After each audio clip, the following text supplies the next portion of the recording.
ভারত, পাকিস্তান, বাংলাদেশ 3 দেশের আলেমরা একযোগে রসুলকে স্বপ্ন দেখেছেন। আপনাদের কষ্ট হচ্ছে মনে হয়? ভারত, পাকিস্তান, বাংলাদেশ 3 দেশের আলেম একযোগে আল্লাহর নবীকে স্বপ্ন দেখলেন। আমি 5 বার হজে গিয়েছি, আলহামদুলিল্লাহ। বাবে মালিকুল আব্দুল আজিজ কাবা শরীফের মধ্যে প্রায় 96টা গেট আছে। 1 নম্বর গেটটার নাম হলো বাবে মালিকুল আব্দুল আজিজ। ওই গেট দিয়ে প্রবেশ করলে মাতাফের বাম পাশে নেমে দেখবেন ভারত, পাকিস্তান, বাংলাদেশের উলামায়ে কেরাম বসা।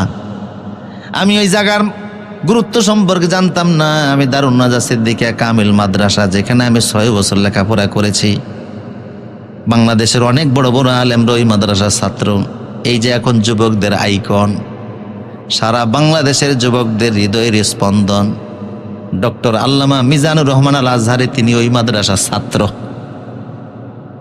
আপনাদের এই গাইবান্ধাতে তিনি মাহফিল করেছিলেন, শুনছিলাম 60 মাইল এরিয়া পর্যন্ত জ্যাম পড়ে গেছে।